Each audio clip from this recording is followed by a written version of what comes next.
Rolling. This is the sound of me.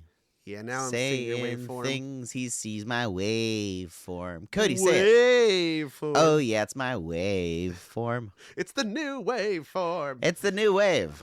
I'll talk about it when We'll roll are it right we now. recording? Yeah, we're recording now. Yeah. So, we were just talking about waveforms. And we always start these by talking about our setups with our microphones. That seems to be like the common topic once we get going. Hello, Mate. And yeah, we were just saying that my mic seems to be louder, but I was saying I talk louder, and maybe it's I don't know. I don't mind the breathing sound. I don't mind all that stuff that makes people's hair stand on end. Well, the thing with Tim when he was munching and stuff, and there was rain. Yeah, I thought it was all. It made me feel like I was in the place. It doesn't make me feel unsettled when I hear people munching in my ears. But that's me. I liked the rain sound. You get disturbed by this. The chewing was a little much. Lip smacks. Lip smacks are bad. Then when I edit mine out. And when I hear myself breathing on the mic, I'm like, oh man, I need to lose weight. I sound like unwell, like Fat Mac in Always Sunny when he's like wheezing, eating chimichangas. Yeah, that's how I feel. You're just sitting wheezing. Yeah.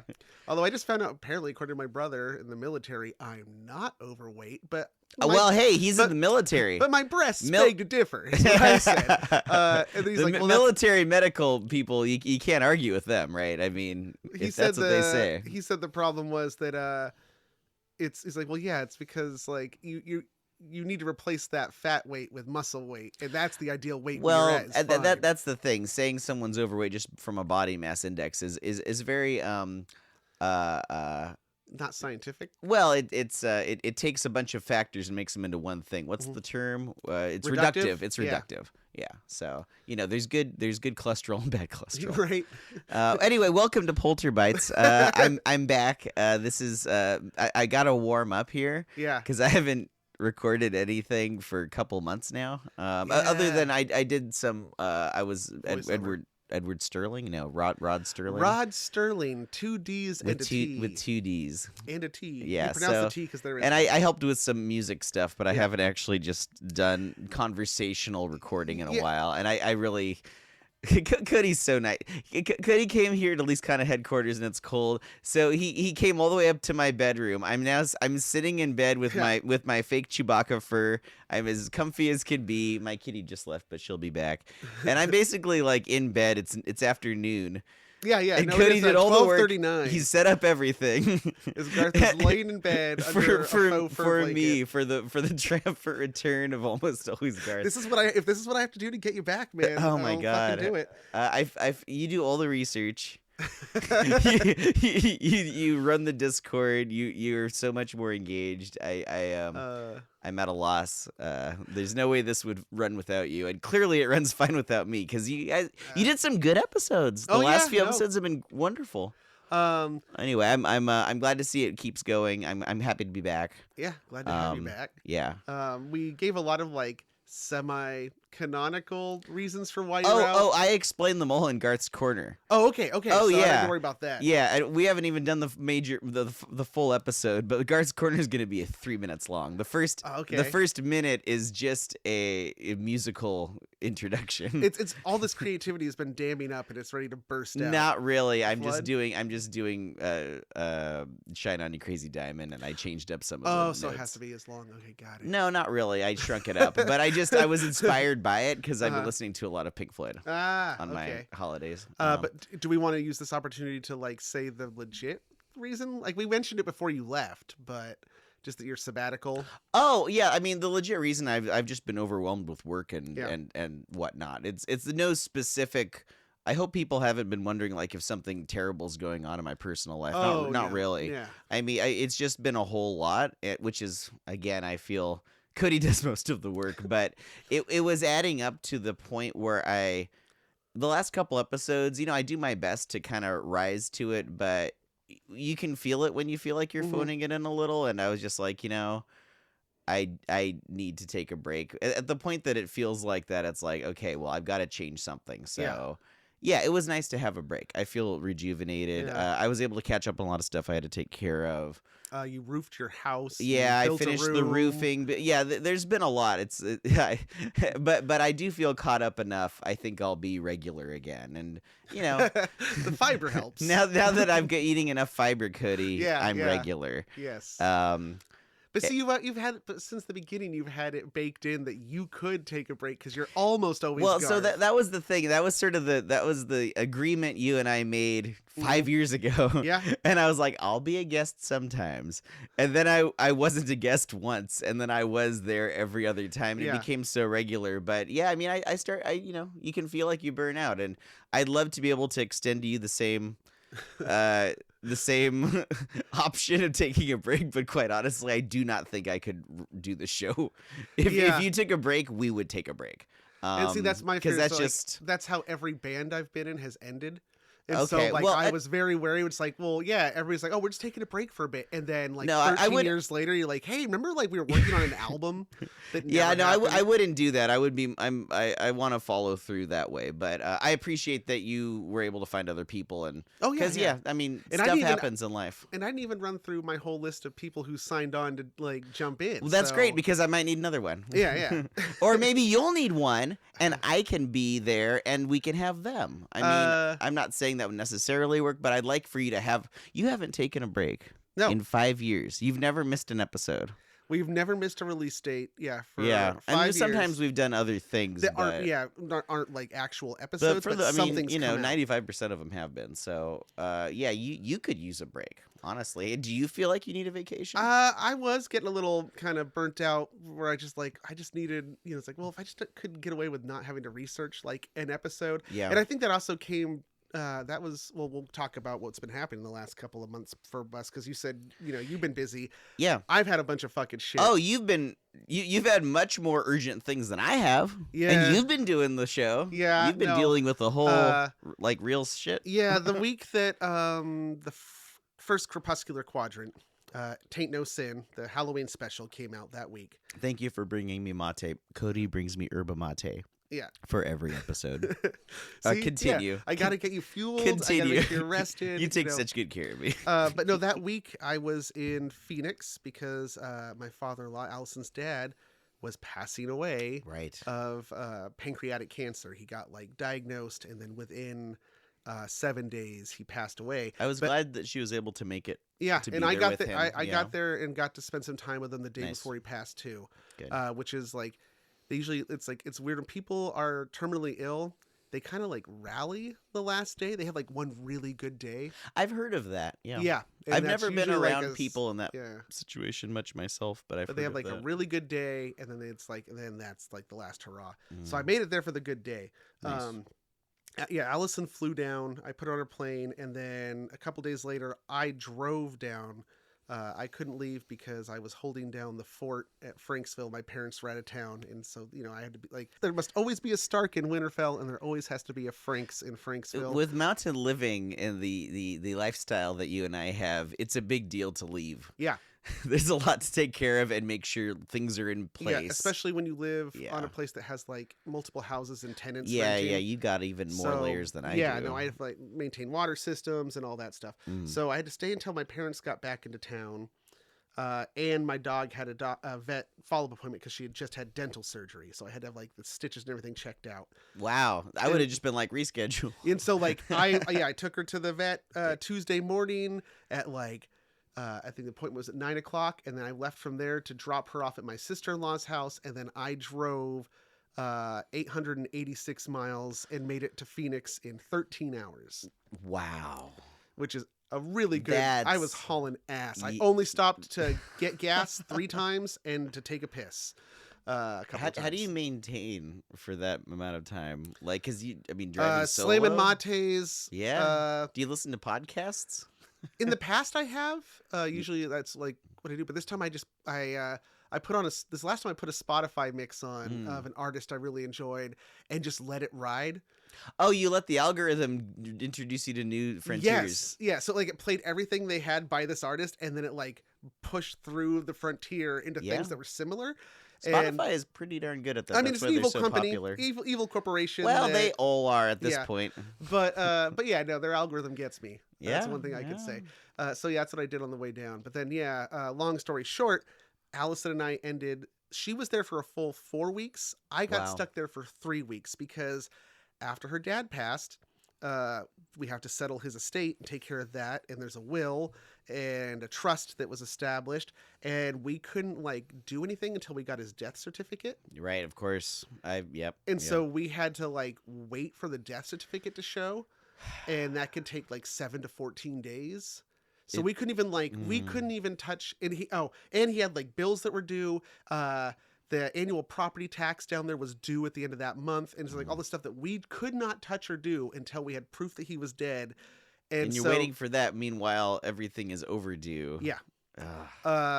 So while that's also happening, I am editing and getting Crepuscular Quadrant ready to go. This is some background to the production. Yeah. Now this was for the Halloween. Halloween. Yeah, this is Halloween. This isn't even Christmas, guys. This is 3 months ago. Yeah, okay. I ended up in Phoenix for Halloween. I got to hand out candy, which was pretty cool. I've never really gotten to do that living in the mountains, but getting to give candy out to kids. I don't think I ever have. Actually, I have once or twice visiting friends, but yeah, for the most part. And then the death certificate shows up on election day. Wow. And so Allison and I snuck out of Phoenix pre-dawn the day after the election, like rats in the fucking dark. Get out. And getting out. And it was such a weird, surreal experience because Allison had just lost her dad. A whole chapter of her life. That's where she grew up and everything is ending. And then we get the awful, terrible news that we're driving home. So that'd be on Wednesday, right? The 7th. Tuesday. It was election day. By late Tuesday night, it was getting clear. Yeah. Because I was working as I was one of the 2 leads at a poll center in the mountains here. Front so lines. It was me and someone else who were running the whole poll center. And I was very unhealthily checking my phone every 15 minutes after about 8 p.m. Yeah. And so flashbacks. So we get back. we drive. It took us 16 hours to get home on Wednesday the 7th. California. Yeah. And then there has to be an episode that's going out the following day so I don't miss the deadline. And I had nothing. Nothing. That's well, I guess I can kind of talk maybe about the election. You were toying with just getting it off your chest. And I was all, hey, say what you got to say. We're all just gutted right now. Yeah. And I remember Cody, you texted me and you're like, hey, I want to get real. I hope you don't mind. I was like, yeah, go for it, man.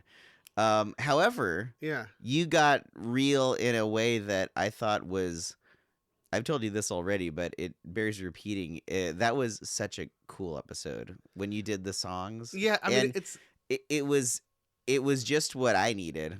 And my mom said the same thing. And she told me to tell you that it was really, really good.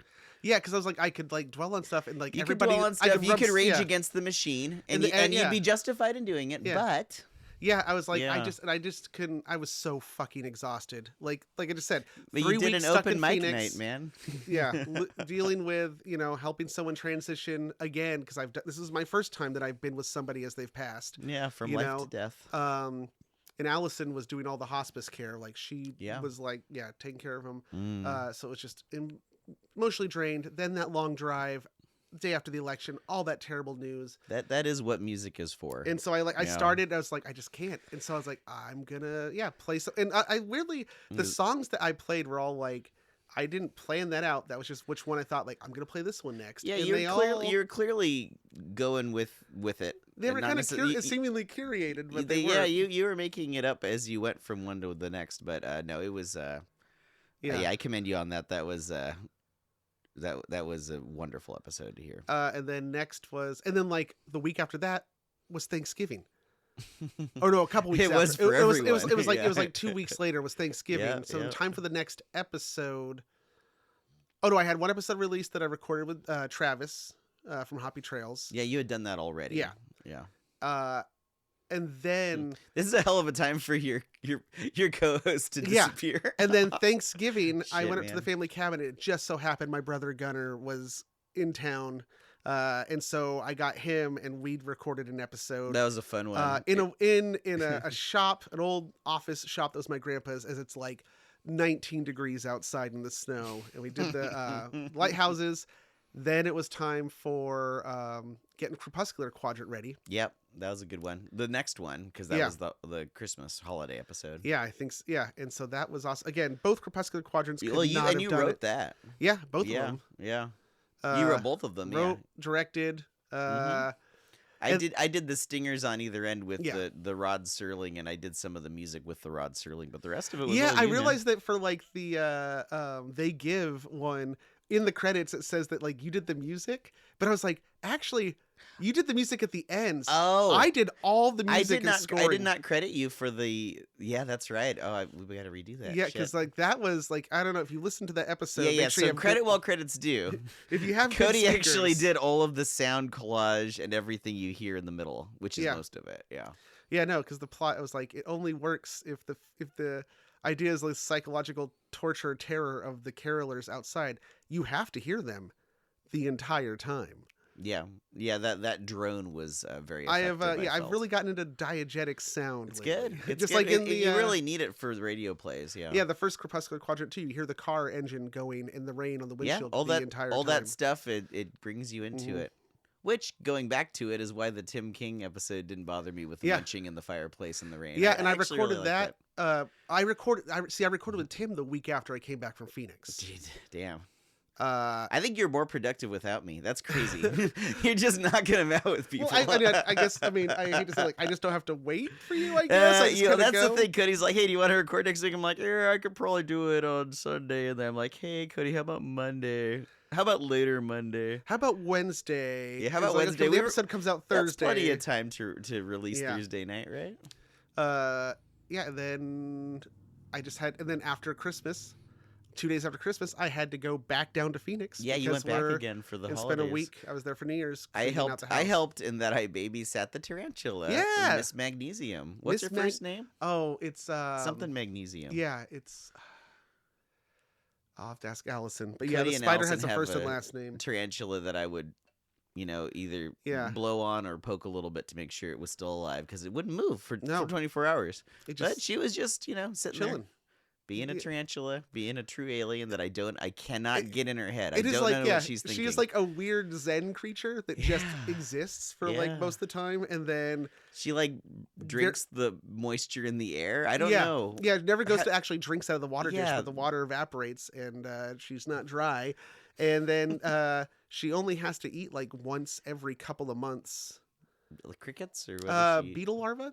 Oh, is there a paste you can buy for her? Or? No, she live. You have to go. Get a beetle. Do you give her a box elder beetle and then she'll? No, these are like larvae. Yeah, they're big old larvae. I can't remember what kind of beetle it is. I mean, God, I got all this. I've got all kinds of larvae in my wood whenever I chop it. This is something bigger and special. Yeah, I mean, you could also feed them cockroaches, but the reason we have the tarantula is that was the compromise because Allison wanted a Madagascar hissing cockroach, and I was like, no, I know it's not the same gross cockroach that you find in the cities and stuff, but I don't want a cockroach. And she's like, well, then what about this big ass spider? And I was like, well, I already said no to the cockroach, so I kind of have to say yes to this. And we got spiders in the house already, so yeah. How do you feel about having a tarantula living with you for the last couple months? I mean, it doesn't bother me. It doesn't do anything, so it doesn't go out of its way to bother me, but it does still slightly unnerve me. There's a little bit there. The first time we first got it, I forgot it was there, and I walk into the kitchen dining room area in the morning because I get up before Allison to make her coffee, and so I get up. And I don't turn any of the lights on because like it's pre-dawn, there's enough light, And so I walk in and I just kind of like sleepily look around the room and there's the terrarium and I see this thing that's like the size of my hand and it's moving and like I froze. Like I seriously just froze and then my stomach like did a flip. Yep. It's like, because this thing, it's big, 6 inches from leg tip to leg tip. Yeah. Which it's not supposed to be that big. Like Allison said, really? They said it's only supposed to be 5 inches, but it was like on the side of the terrarium in the glass. So we took the measuring tape and this thing's 6 inches from leg tip to leg tip. It is very big. Yeah. Yeah. Miss Magnesium. So New Year's. You were back in Arizona for that. New Year's, new you. Yeah. No, I'm entering the era of like not giving as much of a fuck, or at least saying it more how it is. Yeah. I think. I mean, if you follow the Blue Sky, you probably see I've been getting like I've been posting some political stuff. Sure. But I just feel like I can't afford not to. Yeah. Well, so this brings up because you had posted, what was it you posted the other day? Oh, I basically just said like, you're look, just like, hey, if you're if you're a Trump supporter, go fuck off. Don't listen to our podcast. I said if you support Donald Trump, then you are a fascist. It's that simple. You support fascism, and we don't, as I said, we don't truck with fascists on this show. Ergo, if you're a Trump supporter, this show is not for you. It was not made for you. Right. What I thought you were saying something other than fuck for some kind of a reason of not swearing. Oh no, truck. What does truck mean? Truck, it means to do business or have dealings with. Oh, I see. And it has been used in that way since the 1600s. Oh. So it is acceptable. I didn't know that trucks were around that long. So the term truck predates trucks? We called trucks because they replaced wagons, which were called trucks. So wagons would also truck things. Yeah, to haul, is to truck it. I should call my truck a wagon. Yeah. So interesting, because you had posted that. I hadn't seen it, but then you brought it's it like, up on the Discord. It's why when people say "keep on trucking," it's kind of like a pun because it also means like keep rolling, keep hauling, but also it's like just keep on doing. Well, trucking on down the road. Yeah, I've heard that. Yeah. But yeah, that's one of those things because you had brought that up, that you pointed that out, and I was kind of like, I mean, I don't know, and I like to gently sort of push back whenever you say certain things, and I'm just like, well, I get it, and I thought it would be worth discussing on this Polterbites, because, I mean, I don't want to truck with fascists. I guess my perspective is I'd like to invite anyone to listen to our podcast. It might not be made for them.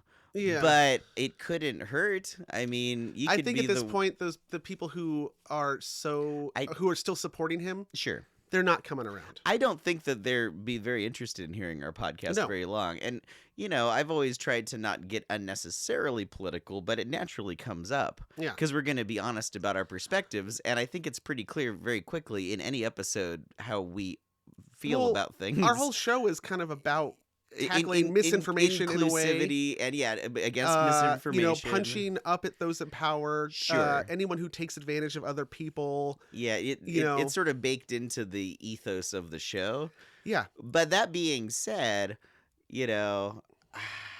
I see where you are, but I feel like we're stuck in this thing with this country where eventually we all have to live together, and I don't want to just keep ignoring or blocking out half of the population. But I agree about not wanting to keep reaching over the aisle where they're not going to give it. Yeah, I think I gave the analogy of... I get that. My analogy was that we have two parties in this country. We have a party of frogs who will not recognize that the water is boiling because they're too busy reaching across the aisle to the scorpions that want to fucking sting them. Right. And every time you get stung, you're like, oh! It does. It always feels like... I mean, it's felt like this for 10 damn years. There's like, it's like the way people would bully you at school. Yeah. They come up with a situation with defined rules. You play by those, and then they smack you and then joke about how the rules weren't real, and they shift it around. They've been doing, I mean, that's the playbook. So like reaching across is useless because it truly is a game all about winning, and there are no ideals behind it. There's no actual ideology beyond. Faith. It's all in bad faith. So that being said, because you're right, those are the Trump people. Those are the actual ones that watch Fox News all the time. That is not half of this country. No, it is definitely less. The margin by which Trump won was a few million votes, which is sadly more than we expected. But honestly, it does come down to about 50-50 like it always has been. If Kamala Harris had won, it would feel way different right now because we're not about to jump into the new administration. But what it says about the way all of America feels would be basically the same thing because it would be 50-50 whether she'd won or lost. Also, so it's also the Electoral College. Like, the Electoral College skews everything. For example, population is not taken into account for it. So, like Los Angeles County, LA, which is on fire right now, has more people in that county than all but 3 other U.S. states. Wow. Yeah. Only Texas, Florida, and New York have more people than L.A. County. And yet California only gets 2 senators, which is the same as Wyoming, which has a population barely over 1 million people. Well, I mean, Washington, D.C. has more than Wyoming, and they don't get any. So, yeah. So, that's the thing that kind of skews everything, too, is Electoral College does not reflect population. Yeah. And so it gives some states way more power than they really should have. Yeah, it's a systemic issue, I guess is what you might call it. I guess I've seen this trend that I don't know what the right solution is. And it's not to do with even politicians. It's just the way our culture is. I think it's gotten worse because of social media. Oh, yeah. But like, I'm a progressive person, and if I were to take a survey on 1 million issues, I'd probably skew very, very liberal on most things. And I think a lot of people feel that way, but we start eating each other alive in this way that is not very inviting to people who are not very political or not very even aware of the discourse that's online. And I think that what worries me the most is people who are like 13 or 14 who are just getting interested in politics and the national conversation see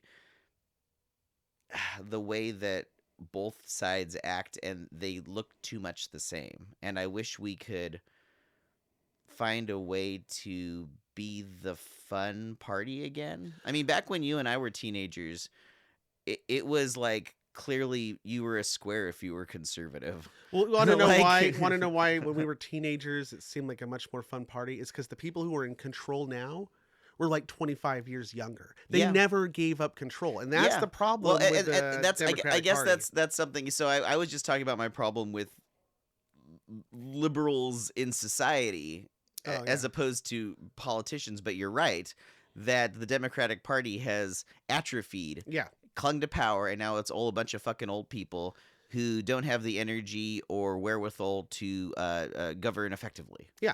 And so, as much as I vote Democrat all the time, I am so fucking pissed at the Democratic Party. Too. And I think we've all been unregistered as Democrat, and I still vote Democrat, though, just we've all been waiting for something new. And I think a lot of Republicans feel the same way about the fucking fascist cult that the Republican Party's turned into. And, when you see how mad both sides are at both parties, really, they're on the same side in a lot of ways. It comes back to feeling like, oh, it is the oligarchy that controls both parties. Yeah. And they're really just driving us against each other. The mass population of the country who considers themselves both right and left really ought to be fighting the rich people. Yes. And that's ultimately the thing, and we keep getting that's why distracted. They keep splitting us up anyway. And we keep getting distracted with this shit. Yeah.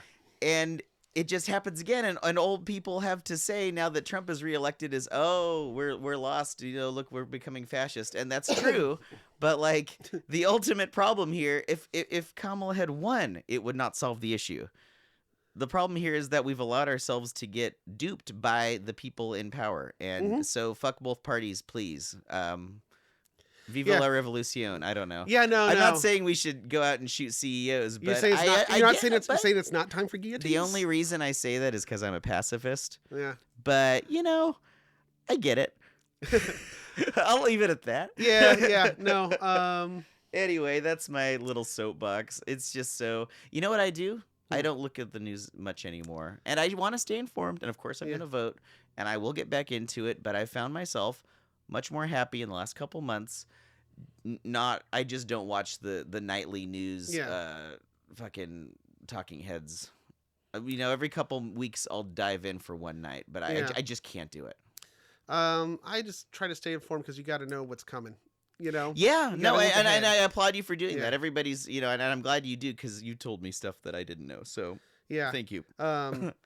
We need information disseminators for those of us who can't stomach watching this shit all the time. Yeah, and my latest push is all against social media. really. Well, I mean, Meta just decided, oh, we're not going to check facts at all. Not that they were doing a good job of that anyway, but it's like, oh, okay. Oh, and beyond that, they're all kowtowing to Trump in this you had no principles. You were just going where the wind was blowing, and now you're seeing that he's going to be in charge, and you're like, oh, we'll just work with you. What the The following companies all donated $1 million to the Donald Trump inauguration, and nothing yet to the LA fires.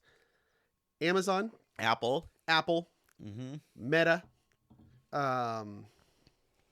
obviously Musk and Tesla. Obviously, all his things. Well, he's the president. Of course, he's going to donate to his own inauguration. We're not even talking about that fucking guy yet. But yeah, none of them have donated any money to causes, although they all have the money and the power that they could change this world for the better. That they could do. But you know who gave $10 million to the fire relief? Let's be positive. Who, Cody? Taylor Swift. Good for her. You know what? I don't listen. Taylor. Yeah, I don't listen to any of her music. I've heard some of it. I say go for her. It's fine. Yeah, but you know, good. That's wonderful. I think we talked about that once before too. I'm like, I don't personally, have a stake in her art, but I like that she's doing what she's doing. Well, and she's for being a pop star, she is actually very, very positive, and I think not a terrible influence on kids. She seems pretty good. Yeah, so as good as any super rich person can be. Sure, yeah. Hey, and you can let's acknowledge and celebrate the people who are super rich that aren't total fucking tools. It was a short list, but yeah. So politics stuff. Yes, all is that. There anything else that you wanted to bite out of the Polters? No, I think in the main episode, there's going to be a few little things that we kind of touched on that I'm going to bring back in. That aren't really politics, but more just about, in general, the art of distraction. So I'm not opposed to talking about politics, but there's still a little part of me that goes I don't want to just shut the door on casual fascists at the outset, because there are a lot of people. Fascism is a funny thing. It's a really funny thing, Cody. It's so funny. I'll tell you how funny it is. Not funny, haha. No, more like funny. Oh no. So yeah, no. I think that while people who are way into Trump are definitely fascist because they're following their leader and stuff, there's plenty of people who just don't follow politics, and yet they still vote, which is endlessly infuriating. But that's almost worse. It kind of is, because they don't have any interest, and yet they're still throwing their hat in with as much weight as anyone who does have uninformed interest. Don't fucking care, which is frustrating. But it's also people who are accessible, and what we want to do is be as inviting as possible, and I want to be as open as possible and not just rail against. It's important to state how we believe, if for nothing else than to let people who are about to be the victims of a terrible administration, who are minorities that are going to face a very difficult next 4 years, to let them know how we feel and that we're not going to kowtow or ignore politics out of convenience. We've got to be clear about where we stand. And I also want to not shut anybody out to the degree that that's even a thing. Again, who's going to listen to this podcast who is a Trump supporter? I don't know. Yeah. But I don't want to just keep saying, oh, fuck half of you to all of America all the time. I think they need to hear it. I think it's the only... Do you think that's going to help? Yes, I hope so. Yeah, I mean, that's the thing. We're preaching to the choir with the fuck you, but I don't think that it's... There's a thing called the consequences of your actions. Yeah. And so as people...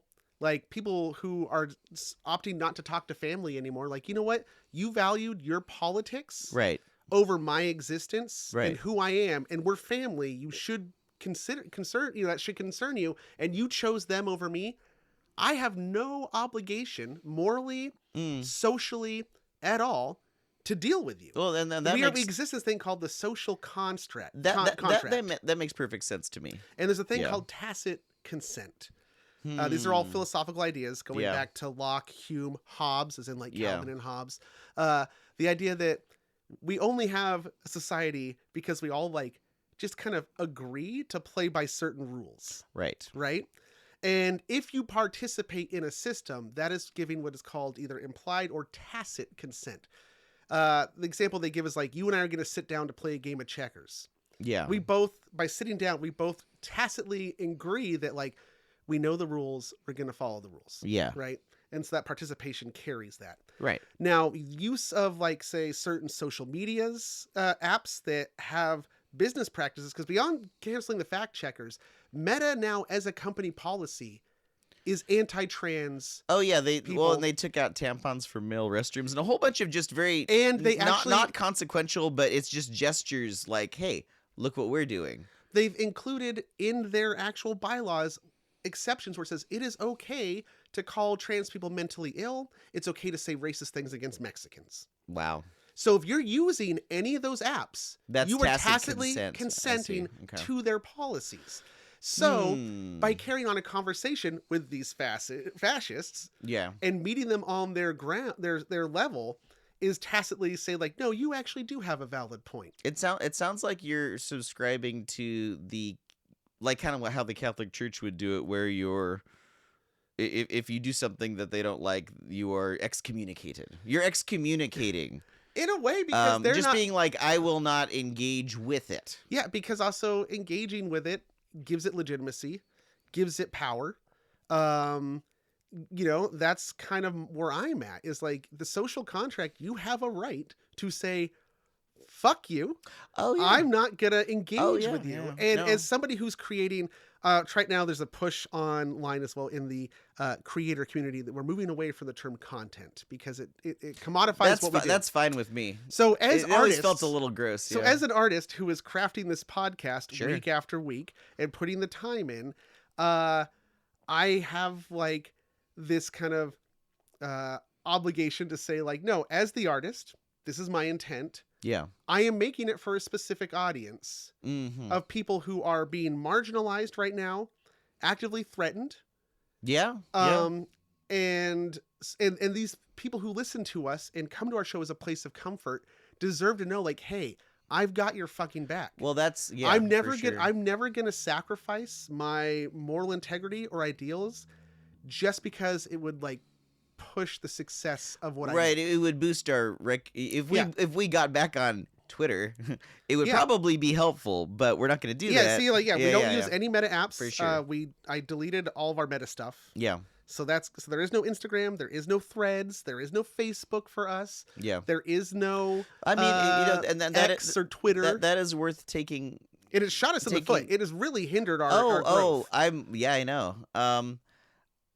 I'm not against us doing any of that, especially because you were running all those anyway. But regardless, that is worth doing. I'm not sure I 100% agree with you on what constitutes tacit consent when the conversation is where it is. And, if you want to have your wash your hands of allowing yourself to speak through the medium of a corporation that is doing something terrible, you're always going to be sinning indirectly, because here we are using Apple laptops and they just contributed to the thing. Well, yeah. There's always a line to be drawn. Yes. That's not to say that we shouldn't look for the line, but it is a moving target. And I guess I'm more inclined to be careful about boycotting a whole thing just because of taking a stand when it means we're reaching fewer people. And that's just a thing that has to be constantly reevaluated as things change. And yeah, I don't know how I feel about it, honestly. I think I'm more vague. You definitely have a strong opinion about it, and I don't know, but I see what you're saying. Yeah, I guess. Yeah, I don't know. I just really remembered like, oh yeah, I was like only like 3 or 4 units. I was a single class away from having my minor in philosophy. And yeah. Well, like philosophy isn't. The reason you study philosophy is not to get a degree in philosophy. No. It's just to experience and get familiar with these very important concepts. Yeah, I mean, I'm talking with Allison. One of the things that, and we'll wrap this up because we got to get to the regular episode soon. Yeah. One of the things that she said first kind of drew her to me as a person and as somebody that she was attracted to and interested in, was that out of our friend group, I was like the only person with integrity.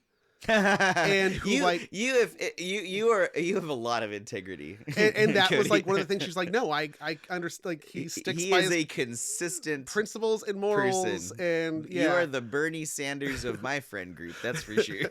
But yeah, no, I know that it can rub people the wrong way. I admire your conviction.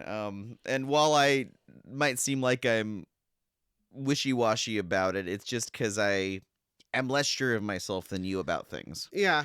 I don't mind that I'm that way, but I guess I worry about jumping onto the new thing that, and I don't want to accuse you of doing it, but like jumping onto the new thing that feels good because it feels right, but like I don't want us to keep shutting off valves into the rest of society where we're all just talking to a couple dozen people in our tiny little sphere, and then that's the whole show. I worry about that. And I'm hoping that things like Blue Sky will allow us to reach out in new ways. Hopefully what'll happen is, because you're not the only one who feels this way, a lot of people are leaving Facebook and Meta and all that because we're all seeing what's happening. And I know you want to set an example, and let's all go, which is a great, and the reason people stay on Twitter is because everybody else is on it. They don't want to lose other followers. And here's the thing. And it's a self-perpetuating thing, right? I contend right now that if everybody had left Twitter when we did, this election would have ended differently. It may well have. Yeah, the conversation would be different. Musk has too much fucking power. It would have radicalized. I mean, all the young people who voted this time probably would have gotten news differently. Yeah, it may well have made a difference. It would have shut down.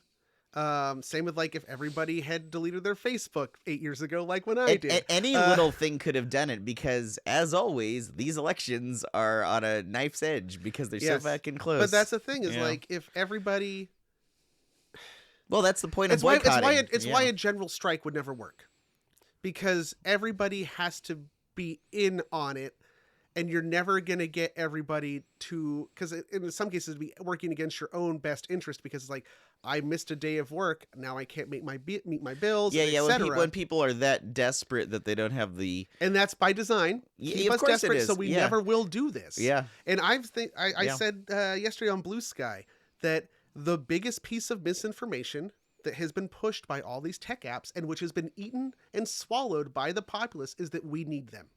You survived before you had Facebook. You'll survive after fucking Facebook. You'll probably do better. Yes, and you'll probably feel a lot better. They need us. They only exist because we give them power, you give them legitimacy, and you give that tacit consent in using their systems. That's how change is effective. That is a compelling argument, if that Cody. doesn't work, like you said earlier, I don't want to be a violent person. But I think back to when I was a teenager, and my life's ambition was to be a radical revolutionary.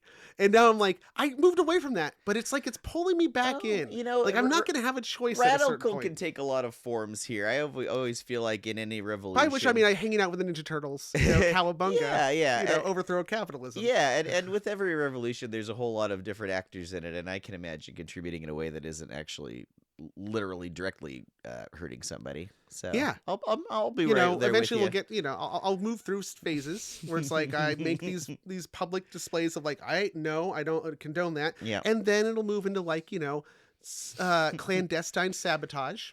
Sure. Oh, that's the best kind. And then, and so I have steps. There are lines that eventually I'll get pushed too far. Lines that we're not going to enumerate any further. Here is a line in the sand. There is no more. Picard. Well, that's a polterbite and a half. That was a big bite. Welcome to 2025, everybody. Yeah, we're happy to be with you. I'm gonna start a new session just because it makes editing it easy. For sure.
That was The Ghost of Rights with Bolivia, played here with permission by the writer, Cody Franks.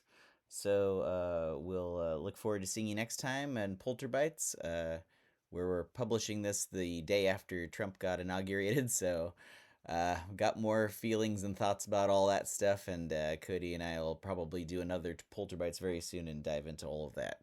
So thanks for listening, and we'll see you next time. The Least Haunted podcast is recorded before a dead studio audience and is a presentation of Sequoidea Productions, LLC.